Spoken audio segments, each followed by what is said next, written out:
Hello, everyone. Welcome to today's show. And today we have a very exciting topic. It's customer journeys, which is going to be the follow-up topic from the last week. Last week, we discussed the ICP, which is Ideal Customer Profile. And today we are going to build on top of that, and we are going to explore how the customer journeys are going to look for each of the persona and the customer group. If you're joining for the first time, we meet for this series every Wednesday at 5:30 p.m. and we discuss one topic related to e-commerce. And we always have a very exciting panel who are expert at this topic. So we are going to start with the intros first. Steve, would you like to introduce yourself? Sure. My name is Steve Rice. I'm the president of .com Jungle, and we're a technology and marketing company that helps businesses make and implement wise technology choices, which can be from websites to integrations with HubSpot to integrations with ERPs. And I'm super pleased and that you've allowed me to be on your webcast here. So thank you. Yeah, and your experience is going to be super relevant because the journey does not end inside e-commerce platform. It's much broader in my experience. It's going to have much broader touch points. So thank you so much for being here, Steve. My pleasure. Lucas, can I move to you next for your introduction if you don't mind? No, not at all. I don't know who would go to next, but absolutely. I'm Lucas Walker. I've done a tour of a number of e-commerce software companies, Shopify, Gorgeous, work with OmniSend on their podcast. I also had a CPG company myself in terms of treats happen natural dog treat companies. So that's where a lot of my biases and philosophies come from. But if you make it in CPG, it's pretty competitive. So I take a lot of those strategies to easier niches and industries, I suppose is the way to do it. And now I've got my podcast network that I'm the president, producer, and wear all kinds of hats there as you do when you start another company. Okay, amazing. And we always like to have the podcast host just because the kind of experience they are going to bring talking to different speakers, it's going to be so much relevant for our audience. By the way, from your biases, the bias that you mentioned, I think we like to have that bias because our audience is really the CPG, the manufacturers, the e-commerce companies. So they would definitely like to hear your stories. So we are going to start with you, Steve. So let's say if any company wants to start on the customer journey mapping, the exercise of customer journey mapping, they probably don't understand how many different customer groups they have and why do they need to map the customer journey, why it is going to be relevant. For example, let's say if I have a company that is probably moving to e-commerce now, right? So in the traditional world, probably you don't need to worry about the journey. But if you are moving to digital commerce or the e-commerce, I think the developers are going to ask, okay, what is your journey? So let's say if you were to coach this company or the person, the importance of customer journey mapping, what would be your thought process? Well, first of all, I think I would, coming also from the CPG space and the manufacturing space, there's no way you can do your job without doing a CVJ, the customer value journey mapping. And there are a lot of samples out there that you can download. But the approach I think that I would take is the same that you would take if someone was looking at you to set up an ERP or some other system, because it really is a system. You have to know, you have to decide or figure out what the as-is state is. And then you need to figure out what the to-be state is. And those aren't easy. And especially if you're a manufacturer who has been selling wholesale and is deciding to go direct to consumer, those consumers are very different than the people you've been selling to. And in fact, I have a great example of a client who was basically in the medical product goods manufacturing industry. Great company, high-end products, but their market initially was very, I'm going to use the word antiseptic because it's from the medical field. They were selling to doctors and hospitals, and their website was antiseptic in a very good way. It spoke to the administrators and doctors who were buying their products and reselling to consumers. But when they went to go direct to consumer, their entire brand was off. So the understanding what the value journey is of an administrator buyer from a hospital is very different from understanding a consumer, in this case, who maybe sprained their ankle. So you have to have a different journey for those people, and you need to speak to them differently. Okay, amazing. So I am actually going to have some follow-up questions there. So interesting points that, you know what, you need to do the as is and to be, which is great. But typically when you look at the mapping for an ERP versus mapping for a customer facing platform, it's going to be slightly more involved because people in the ERP world don't like to think their internal stakeholders as their customers. I wish they did, but they typically don't. So let's say, if you want to coach them, okay, what is as is, what is to be, how would you describe it to a manufacturing executive and why that is going to be relevant? Well, I think that first of all, we would want to omit the idea of the platform from the journey first. We don't want to map our customer's experience to the tools that we have. We want to know what the customer's experiencing already. And frankly, sometimes they're not going to be experiencing some very good things. And we want to identify those challenges and fix them. So you really want to do it platform independent. Did I answer your question? I feel like there was a piece at the end I forgot. The as is and to be, let's say if you were to call, so the platform, you definitely want to, take it out because that's going to be slightly more tool discussion. But let's say if somebody does not know what as is and what to be is, and what are different moving parts going to be there, what all do they need to consider to go from as is, which is going to be no documentation, to be, which is right. So how do they go there? Well, I guess let me use the medical company as an example. You know, the as is state was that they knew that there are people out there who got injured and that they had devices for them. And they weren't actually sure what journey someone would take from spraining their ankle to finding them to being appreciative enough of what they were going to offer and knowing there was value to purchasing. They knew they made the best product in the industry, and they were confident that if someone was concerned about a high quality product for their injury, that they'd have a high chance of selling it. But they didn't really know what people were experiencing. They didn't even know what people were typing in to even get to their website. So, sometimes, and with a company like that, what you might actually do is start at, well, what do you want it to look like, right? Because it's not just about selling them a product and saying goodbye. Although I may have picked a fairly, maybe not a good example, because it's not like somebody who sprains their ankle is going to do it over and over again and come back multiple times to buy an ankle brace. So a better example might be maybe somebody who sells disc sanders. The experience of someone who uses a disc sander, we all know that eventually that sanding pad wears out and they're going to need new ones. And so if you create, their journey, sooner or later their journey is that they're going to get in a car or get online and they're going to search for a replacement. Well, at least you can guess. I guess there's folks out there who are going to use a disc sander forever and to wear it out. I don't know. But if you don't know what your to be is, it's possible to really just start at, well, what do you want it to be? What would you want if you were a consumer and you wanted to get the best advice? So there you go. Yeah, so from my experience, I guess obviously to be is going to be the ideal state. If you can document, you can pull it off. In my experience, even defining as is super critical. I mean, 40% of the needs or the requirements or the business that you are doing, you are probably not going to know that, because everybody you are going to ask inside the company, they are going to say that, I probably don't know. So 40% of the requirements in our experience are sort of unknown. It just works inside the business in our experience. So Yeah. defining even the as is extremely difficult.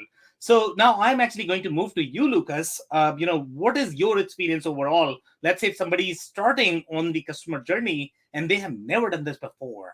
Okay, so how would you approach this? Let's say if you are hired as a coach. You are on mute, Lucas. Sorry, I was trying to be polite of everyone's audio.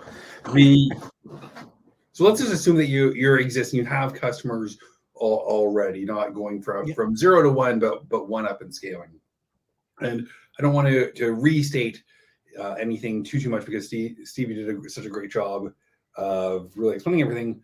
But I can't stress enough that as is state, or what's going on now. Yeah. And take a look at your customers. And really, I know you were talking about ICPs last week, but going back to that, who is your ideal customer? And I think for every company, it's cheap to acquire, if not free. So maybe a referral customer.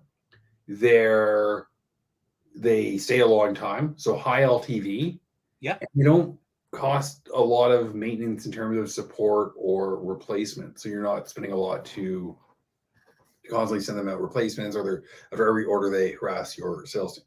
So start by taking that bucket. And if you have a group of these customers, even if it's only 20 or so, really reach out to them personally. And as you have more and identify more, then add in some layers of automation. But find out, where did they come from? Is there one specific place? Is there a forum that's really strong? Is it community driven? Is it customer referral driven? Are Facebook ads just great? Are they organic from your social content? And then you know where to invest more of your marketing budget. Do they see you in a retail store and then come online? So the actual value of a retailer, 1.5x your revenue that you're getting from them, versus how you're typing it in. So really go through that process of knowing where your best customers are coming from, because at the end of the day, at the bottom of your P&L, that's what can cause all those leaks. And with operational costs just going up and up and up, it's so critical to make sure you're bringing on not just customers that are cheap to acquire, but also customers who are cheap to maintain and aren't causing big headaches. So I think that's my biggest takeaway there. And from there, continue to go down using the methodology of your choice to find, what do those customers like? Do they listen to podcasts? Should you get into podcast advertising? Are they very visual, and maybe YouTube or TikTok is where it's at? Should you be offering something like phone support if your ideal customer is a little bit older? That will actually increase your conversion rate down the road. And that's really getting to where that second state, I can't remember, was it the 2B state of where you want your customers to be. So maybe it's reducing your support strain per customer. Maybe it's reducing your cost to acquire a customer, because those customers tend to be better anyway. So just really knowing what your customers want and who they are. And that's going beyond just sort of the job title or whatever, but really knowing who they are. Do they drive, or do they take transit? What makes them unique? And you'll probably find a few more similarities than you think. It could be even certain regions that are just kind of dead zones for you. So then you can readjust your advertising spending and not spend as much in those areas. Okay, so some very interesting comments there, and I completely agree with you there that ICP is definitely going to be your starting point. If your ICP exercise is not really going to be aligned, then most likely your journeys are not going to be aligned as well. So that's definitely a foundation. So you also spoke about the groups a bit. Now, let's say if I ask you a question related to these groups. So one way to identify these groups could be, let's say if we are simply thinking based on my ICP, and I have defined my groups based on that. But there is a little bit of notion of channels as well. that the channels need to be mapped on each of the ICP to be able to define the customer journey. So let's say if you were reviewing, let's say, either the marketing plan or the customer journey or a website, and you need to sort of tell them whether their ICP and customer journeys are mapped appropriately or not, and you are reviewing that. So do you have any examples by any chance that you might be able to share of defining these groups in the right manner versus not so right? Yeah, absolutely. And I assume you were rephrasing that to me and not Steve.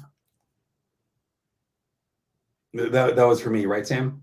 Yes, yes, yes. It's just wanted to make sure. Yeah, sorry. Okay. But really start with your customer data. Yeah. And really start with, what is your threshold for a great customer? Maybe it's between that second and third order. So then you can start to just kind of chisel away at it, like from a block of stone. So now we're going to filter out customers who have ordered 2 or less times or 3 or more times. Well, what about customers who order twice and one of their orders is huge? Maybe we want to see, like, they could also be good to move forward.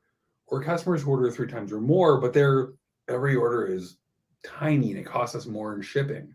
Yeah. Maybe we want to exclude them.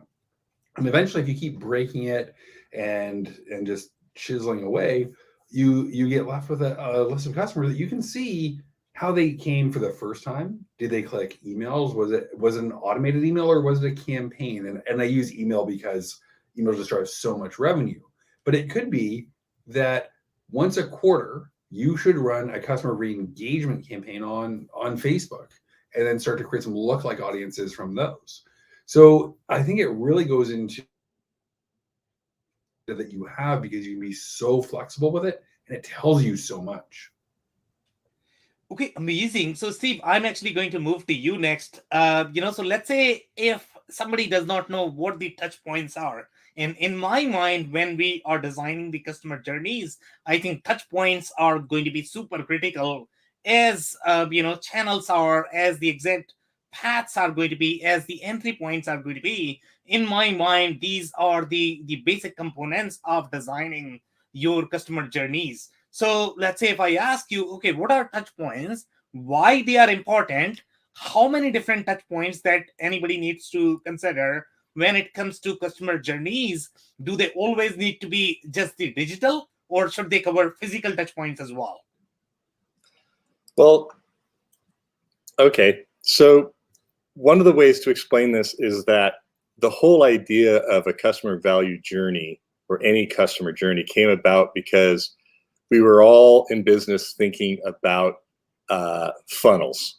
Your conversion funnel was the big thing, I don't know, 10, 15 years ago. I can't remember when CVJs or customer value journeys really took hold, but we all, of course, recognize that essentially when you start thinking about lifetime value, or LTV, as Lucas mentioned earlier, that has a lot more to do with keeping the customer that you already have and selling them more things later than it does finding new customers. In fact, it solely has to do with that. It's the correct sentence.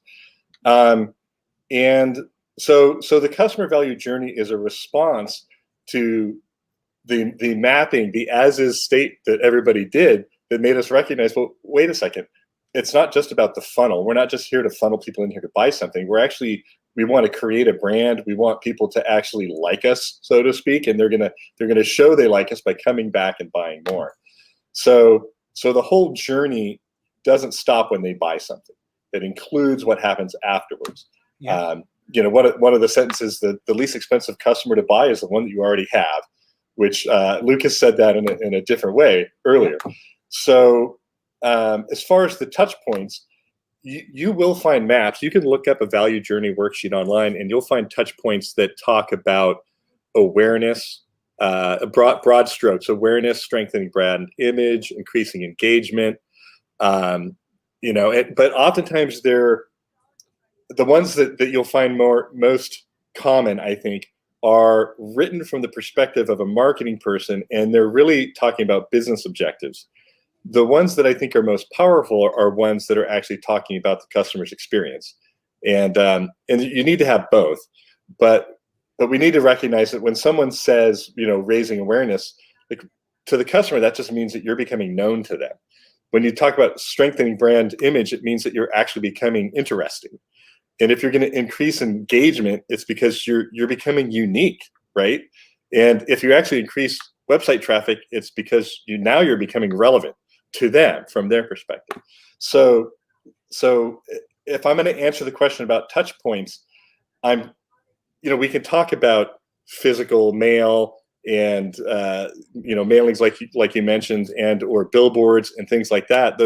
Those all have a place in this if you're big enough to afford them. Most smaller companies aren't going to be able to afford those, so your touch points are going to be the places where your customers hang out, and the website that you have for them to touch. And really, like, you need to be thinking about where they are already. In a certain way, your websites might be the least important part of your branding because your customers are already out there somewhere, right? Chevrolet knows that their customers sitting in the ballpark right now watching the Blue Jays and the Angels play, right? So they're not trying to get them to come to their dealership today. So you have to think about the customer experience and where they are. And if you're selling rock climbing equipment, you need to be in the places where rock climbers are already hanging out, both digitally and physically. So. Hey Steve, did you mention that because I'm a huge Jays fan? Or was that just a reference? Well, if you are a Jays fan, I'm an Angels fan, and you've got Vladdy Guerrero, and you beat us yesterday. So good job. Poor Steve, because we have two Jays fans here in the room. You also have literally the most exciting player since Babe Ruth. Yes, we're watching history. Maybe since before Babe Ruth. Yeah. We have the most exciting player since Babe Ruth, named Mike Trout, and then we have this other guy. That's true. Okay, so Lucas, I'm actually going to move to you next. So let's say, if you were considering these touch points and going back to Jay's example, so let's say, the way Steve really described the touch points being the holistic picture, because they influence the behavior when your buyers are actually going to come to your site. So would you actually consider these J's billboard as part of the customer journey when you are mapping them out? Or would you completely ignore them and then focus completely on the website? What is your experience when it comes to touch points? Yeah, I think it's something to monitor. Okay. Because when you do some out-of-home campaigns, you need to track something. Is there a lift of sales in an area where you do it? And in that case, it's absolutely a touch point. And the reasoning for it could be that it builds credibility with your customers. It could drive, so I'm trying to stay in frame here. It could drive direct sales. It could just drive awareness that then you see down the road, maybe 6 weeks, 12 months down the road. So I think it has to be monitored if you're doing it, but it's not necessarily the most essential touch points because it's not necessarily touching everyone. You can't say with 100% certainty that it's happening. So I'd almost add it in as a footnote during your mapping process. And then once you know that it does work, then start to add it in and get into those 201 and 301 strategies of cohort analysis, measuring the really data science, maybe layering on some third-party data as well. So I'm still going to ask you one clarifying question, Lucas. So let's say if people don't know what cohort analysis is, and if you want to explain it to them, how would you explain what exactly it is, and how do you perform that? So just breaking it down into a timely group. If you look at a 2-week period of time, what were your promotions that you were running then, and what happened to those customers in the coming weeks? How many of them did come back to reorder at least one time? So looking at a specific set of customers and what was going on with them during that time. Okay, very interesting comments there. Steve, do you have anything to add there? Yeah, I have a great story that I think will really help explain what cohort analysis is and how it can actually be used. Because and I want everybody to just think about Jeff Bezos right here, because when he started at Amazon, he maybe he really was thinking about selling vacuum cleaners. I don't really know. I didn't pay that much attention, but I do remember that he was looking, when he was just looking at selling books, he was thinking that the lifetime value of his customer was $2,000 over in his, he picked a time of 5 years, because you can't just say the lifetime's, the average lifetime of an American at 72.3 or whatever it is. That's not what it's about. So usually people pick about 5 years. So the idea of having lifetime value is so that you can actually base your marketing spend and take a loss at the beginning of your relationship with the customer if you're going to provide them value and they're going to come back and spend more. That's all Bezos was doing in losing money for so many years. Now, in order for you to measure what's really happening so that you can find out if your theory of lifetime value is correct, you have to have a cohort. We once worked with a company that actually supplies the majority of the audiobooks to Amazon, to was it Audible, right? Great company. And it was our job to help them go digital and basically compete with Audible with their own brand. And you needed to know what the lifetime value was of their customers so you could measure not just what your marketing did to get somebody in, but what it did to keep them there. So for instance, we started with monthly cohorts, and we were doing a lot of paid advertising. And so we could know exactly how many people we drove to the website, exactly how many people converted and bought a book, an audiobook. But then we also could keep track of, say, January, I'll go back to 2010, and know how much those people spent in February 2010 and how much they spent in March, April, May, June, July. And what we learned is that, you get this precipitative drop off, but some percentage, say 3% of all those people bought a subscription and were still spending money 18 months later on that subscription, which was like $17 a month. It doesn't seem like a lot if you're starting out with 30 people. But when you start ramping up and getting more and more customers, now you're looking at this exponential revenue maker that you can base your ad buy on. And from a financial standpoint, you can ask, what's my return on investment? So what we learned essentially is that first, we were able to drop their cost per acquisition from $128 to $22 almost overnight with a better program. And their return on investment, meaning the point where they actually made a penny off of their paid advertising, it went from, almost a year and a half to 56 days. And we knew that because of the cohort analysis. So that's the answer to why is cohort analysis important. And it's also part of the answer to why you should be thinking about lifetime value. Unless you just sell a throwaway thing, you don't expect somebody to come back.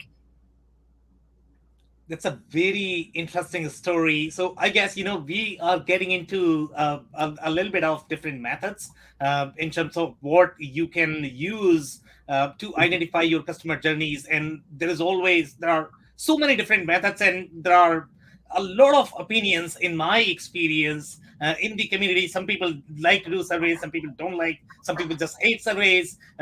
Some people like to spend money in paid advertising to be able to do their analysis, to be able to understand what is really happening in those journeys. So Lucas, let's say if I move to you, what are your favorite methods, and in your experience, what has really worked and what has not worked, that you would not use? Or if you have any specific situations or these specific customer types for which you really like to utilize certain methods versus the other. Yeah, I think that let's start with what I don't like. And that's just ripping things up and making drastic changes and changing a bunch of things. Because then you don't know what worked. Maybe it just worked because it was new and novel. So I really like taking a scientific approach of changing or testing one thing at a time. So I'm a big fan of the scientific method. Now, in terms of design thinking, mapping some of the customer journeys or UX studies, I think it's important to stay on top of what's most up to date versus looking at stuff that may have worked a long time ago. And also knowing how that ties back into your brand, because no matter what you want to do, you can find a study or something that will prove it right. You can hear that you need a great, beautiful mobile website, or that you need an ugly desktop website. And both can be revenue generating and convert at the same rate and have loyal customers. But it's knowing, and I keep bringing it back to ICP because that influences so much of what you'll do.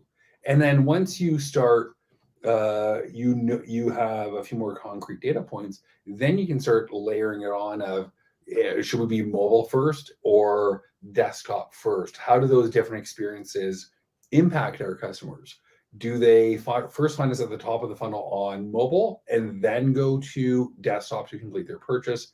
Is that because it's too hard to order on mobile, or just because they don't like buying on their phone?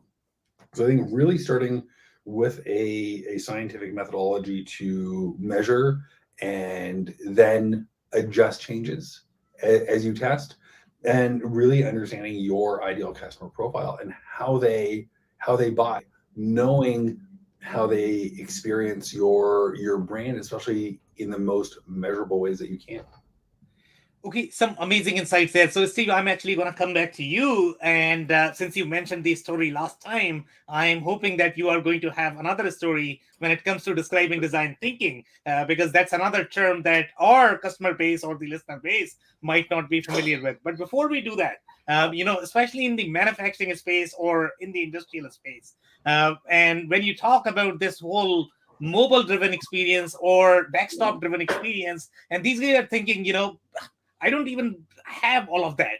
Okay, the only thing I really have is my customers are really calling me, and my customers very rarely come to the website. So let's say if they are not familiar with why they should be worried about mobile, and I don't even know if the space that you work in, are they really worried about customers coming from mobile or not? Well, certainly some of them are. Okay. And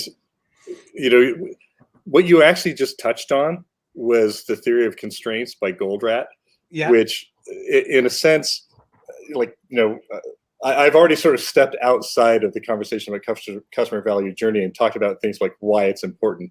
And in a certain way, this is too, but it's also stepping outside, because one of the things you said is I just have a bunch of customers who are calling me. I don't know if the website's important. Well, in my experience, if you're running a company of any size and you have a lot of people calling you, it's probably because your website isn't very good. Yeah. And certainly, there's so many technological blocks in so many industries right now that are unintentional but intentionally made, that it kind of drives me nuts. And I think I gave an example of this before, where I was talked to a sales rep in the especially outdoor retail world, who reps really big and great companies that sell things like this, and water bladders and dry bags for kayaks. And this is an entire industry where we all know how to use computers. We know how to place an order, and they're going to trade shows and handing people pieces of paper. And when I called the sales rep, his customers are the dealers that his clients sell to, right? I said, "What are you doing this weekend? Because I'm going to be in town." He said, "I am placing orders. I'm hand entering them myself, and I'm going to be doing it for the next 12 days. I won't be able to see you at all." And I was just blown away by this. So that it's an example of they don't have the right digital technology in place. They're not doing it on any website, whether it's a third-party SaaS or their own. And they're not only are they kind of screwing their customers, they're screwing their salespeople. Like we're talking probably for that one industry, all of this there's probably 30 sales reps who are spending 7 to 10 days twice a year doing that. That's a lot of human capital that would be better spent actually servicing the dealers and training the salespeople on the sales floor, that would actually increase sales, would increase credibility of their own brand in the stores. And you just can't be doing that. So if you're thinking about customer value journey and you're a manufacturer, your dealers have a value journey too, and they have an experience. And once again, if you're getting a lot of phone calls, I'll bet anybody here, maybe we all do websites or something, but you can fix something. And I've done it 100 times in the last 10 years or more. And it's just so obvious. So is that, I hope I'm answering your question. Yeah, you definitely are. So, in fact, I'm actually going to move to Lucas next. And Lucas, so when we think of this whole user experience design thinking, and I am actually going to share a story from my experience. Typically, when we look at the manufacturers or the distributors, they are always thinking, especially if they did not have, let's say, any sort of mobile experience or the website experience for them, this whole digital thing is very new because they have never acquired customers from any of these channels in their life. So for them, things like design thinking, things like user experience is always very hard to digest. So they are always thinking that, you know what, I have a developer here, and if I want to ask them to create a website, this guy is actually charging me $400 to create a website. And now you are trying to explain to them that you need to be worrying about ICP, you need to worry about your user experience, you need to worry about customer journeys, you need to worry about design thinking. So why is all of this important? Let's say if you are trying to create a website for the first time, I can simply hire my $400 guy and I can create this website. So why am I spending so much time in analyzing these things and optimizing the journey? Yeah, and that's a great way to phrase it. And I love taking a little bit more of, say, a wholesale or B2B approach versus direct to consumer. And I think that one of the big points of that is how competitive is your market? Do you have a total monopoly on it if you're the only supplier of this, say, a thermal bladder for the mug that keeps your drink really hot? If you're the only game in town, sure, go with the $400 guy. It'll catch up eventually. But what is it like to order from your competition? And I think that's where things catch up. And especially in more of the direct consumer space, who is your competition? Well, it's Amazon. What's it like ordering from Amazon? Are you asking for a ton of data before your customers can even buy? Yeah. Or do you make it really easy to add to cart? I also think that emotion is something that's very, very important. Is this a well thought out purchase, or is it a quick little impulse buy? If it's a quick little impulse buy, make it as frictionless as possible. If it's a large multi-touch kind of sale, like say a Harley Davidson motorcycle, then you need to really account for that in how you sell through your customer journey.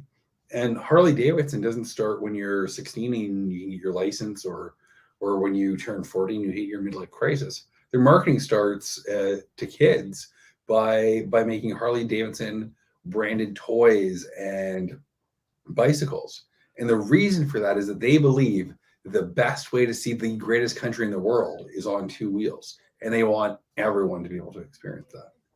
And that just comes from knowing how your customers' emotions as they go through the entire customer life cycle. Now, to play devil's advocate, Yamaha and Suzuki and Honda and just about every other brand, it makes a lot of money selling motorcycles because they know the pain points of Harley Davidson owners, that they require a ton of maintenance. So you can hit different aspects selling the same product, and just knowing those nuances. Okay, so amazing story there. So Steve, I'm actually going to move to you. So let's say if you were looking at a website that was done by the $400 guy, and you can tell by looking at it, I can almost guarantee that all of these things which are really going to be good from the customer journey perspective, from the user experience perspective, that is all missed. I mean, you simply put something there, and then you are probably going to think that nobody's really coming to the website.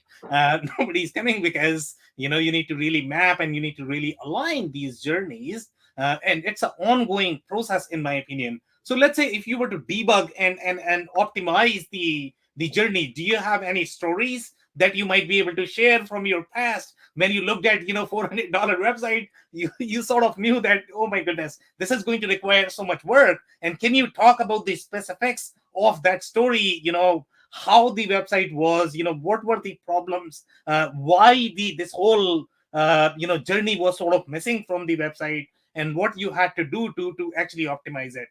Do you have any stories that you might be able to share? I do. First, kudos to Lucas for the great example of a baby customer journey for Harley Davidson. Yep. It's so right on point. And we don't all have brands big enough that we can do that, but someday maybe we will. It'll be cool enough. As far as the websites, I am a big fan of the concept of human-centered design that came out of the D School in Stanford, and I think that's what we're talking about. And the sad thing about the $400 website is we're really talking about also like $20,000 and $40,000 websites that weren't built correctly. Yep. And I think the challenge is that a lot of people who ask for websites and a lot of people who build websites, they're building things, right? I'm asking for a website. I don't really know. I know I have customers. I know that they need to buy stuff online. And so I'm just going to go get a WordPress website or Shopify or BigCommerce. And I work in all of those. So I don't mean to sound like, oh, I'm just going to go do that. But you can just go there and end up with just a website because you haven't actually thought about your own users, So if we're talking about customer value journey, let's use as an example a company that makes and distributes and buys and distributes food products. So like, let's say they make sausage, they make pizzas, but they also buy big cans of tomatoes and they deliver them to restaurants and grocery stores and markets and bakeries and whatnot. So this is actually a real world example. When you're building, you could throw a website together and just say, yeah, there's a place for people to buy stuff. And in Shopify and WooCommerce and everybody else, you can click a button in the back and you can create a wholesale user group, and you've created that thing, and you can say, well, these wholesale people get this price, And so someone's built you a website, you've asked it to have this functionality, and they've handed it to you, and you're like, great. Well, what you actually have in a situation like that are multiple users that all are going to have an experience there. So right now, I'm gonna disregard all the value journey of acquisition and just talk about the experience they have on the website. Yeah. So in the case of these people, you have the sales directors that are in the building who are probably taking phone calls from vendors. You have a sales team of, let's say, 8 to 12 data entry people who are taking phone calls. You also have a dealer, let's say a pizza restaurant, who needs to place orders and might not want to call. They're savvy enough to go to the website. And then you have the drivers, and the drivers have the capability. They're the most touch point you have because they actually see oftentimes the person who bought and or can walk upstairs and talk to them. They have the potential for taking money and payments. They have the potential to place orders. They have the potential to have a conversation and say, hey, we just got these great tomatoes from Italy. Maybe you should use these instead of those. And if you take into account all of those people, you would build a very different website. So each one has a user experience that's different. And for instance, the sales director probably doesn't need to have access to place orders. But if I own a pizza restaurant, I might be ordering, give or take seasonal fluctuations. I might have the same order delivered every Tuesday and Friday and modify it a little bit based on, maybe there is a football game at the high school football game 3 blocks away on Thursday, so I need to add some stuff. So from that perspective, I should be able to go in, log in really quickly, see my orders, click duplicate, make some modifications, and place an order, and I should be able to do it in less than a minute. And I shouldn't have to call somebody to talk about it and then go down the list of stuff with a piece of paper and a yellow notepad. There are those people, and that's what the phone is for. But your job is to convert everybody to be their own best data entry person and to certify their own entries by hitting post. And each one of those people has a different experience. So We actually had built that for industrial manufacturers and found out that all the people who make food in the Pacific Northwest that are like under 70 million love this tool, because they're all those people I mentioned, the delivery people, inside sales reps, outside sales reps, sales teams, they all get to use it, and it all works for them when they're logged in as a particular user type. So how's that for an answer? Yeah, that's a great example. In fact, I mean, see, I'm actually going to build on that and come back to Lucas, and going to ask his insight, what has been his experience. So let's say if I look at any of the UX researchers or the practitioners who really specialize in that space, they obviously focus on the behavior, the action, but they go much deeper. They go into psychology. They go into how users are going to behave, what they are going to think.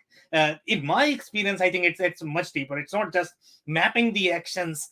You really need to study at a much deeper level to be able to figure out how the experience is going to be. Lucas, so let's say if I ask you, what is the real difference between hiring a UX researcher to optimize your website, to optimize your customer journey, versus the $400 guy, and I keep bringing the $400 guy. So why would they do much better job than a $400 guy? Well, I mean, you can just roll out of bed and do better than the $400 guy. but I mean, really, and let me just make sure I understand the question. I had another tab open, I'll be honest. But really the question is what to look for in a consultant or someone when you're bringing them on to do your customer mapping journey. Yeah, so the UX researchers are going to focus on a lot of different things. They are not only going to focus on just map out the actions, right? I mean, see, if I were doing a very simple website and the only thing I need to map is the actions, then it's all easy. But when you look at these UX researchers, what they do is they actually look for emotions, and emotions at a much deeper level. And in my experience, when you look at every salesperson versus the good salesperson, a good salesperson goes much deeper. I mean, before anybody opens their mouth in the boardroom, that person sort of knows what is going to happen next. That's how good the good salespeople are. Similarly, the good UX researchers, they don't need to talk to anybody. I mean, see, they sort of know in their head because they have so many data points in their head. So they actually focus a lot more on the emotions, the psychology of these users. So the question I'm asking is, let's say if you are working with the UX consultant, you have the option for $400 guy versus a practitioner UX researcher who is going to go much deeper. What is their process of thinking? What do they focus on overall, when they apply these principles in mapping the customer journey? Yeah, so I have really three things to focus on. Number one is, do they go deep? Do they ask why? Yeah. One of the best practitioners that I know, Nick did I can't remember his last name, but if anyone wants to, I'll put you in touch with Nick. But he's the one that introduced me to it. It's that 5 why methodology. Yeah. If you ask, well, why are you doing this? Well, why do you have the number on the banner? Well, customers like to call us. Well, why do they like to call you? And usually if you ask why 5 times, you can get to the root cause of the problem. So just how thorough are they? Do they just come in and say, oh yeah, we got it? Like, your website and your customer journey better than anyone, whether you realize it or not. Are they pushing you to the point of frustration? Yeah.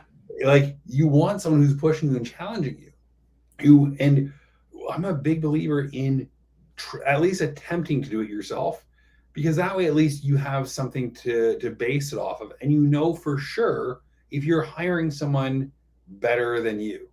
And if you're hiring someone better than you, then that's good. The $400 guy just probably won't be. No disrespect to the $400 guy, but it doesn't get you a lot. And then finally, just do your due diligence and find out what it was like working with them. Not even for the results, but did they deliver on time? Were they easy to work with? Were their files organized? You know what your weaknesses are. You know who you work with.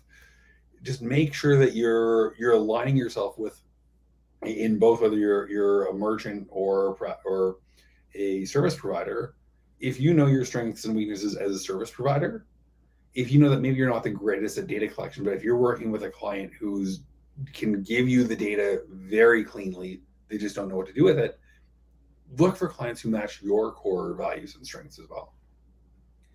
So, Steve, I guess you have a comment there, right? So, I want to make sure that you are able to tell these stories. So, basically, what I am trying to get to is, okay, let's say if somebody does not know what user experience really is, okay, and why that matters. So, let's say if you were to describe in the form of a story why user experience matters, can you describe it to them? Well, user experience matters because if you don't have a good one, they'll leave. And if you do have a good one, they'll stay. And to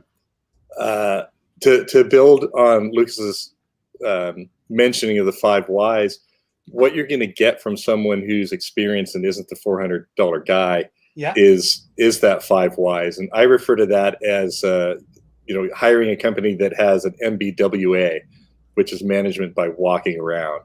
The people who build the best websites, who build the best user experiences, they actually go into your building, let's say pre-COVID, but hopefully we'll be doing this again, and talk to the people who are actually using it on the back end.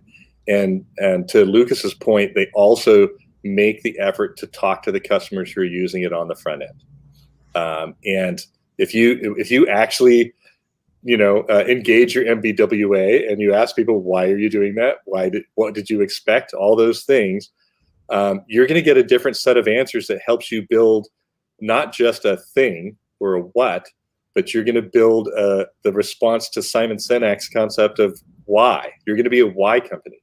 And you want a website to answer the why for you, which is the emotional piece. And you're just not going to get that from someone who doesn't engage their MBWA and ask the 5 whys.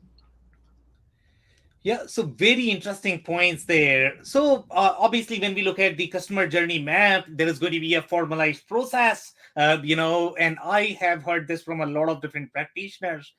They like to emphasize a lot more on the framework, but you both seem to be more on the practical side, where you are really going into the 5 whys and trying to figure out why you need to map this customer journey. But there are certain frameworks out there. I don't know if you have any specific recommendation in terms of, let's say, if you are trying to design these customer journeys, can I simply pick up from the website and can I simply map my customer journey without really going into those 5 whys? So, Lucas, let's say if I ask you for your recommendation, are there any template out there on the website that I can utilize to map these customer journeys? Or do you really need to go deeper and that the framework does not really matter overall?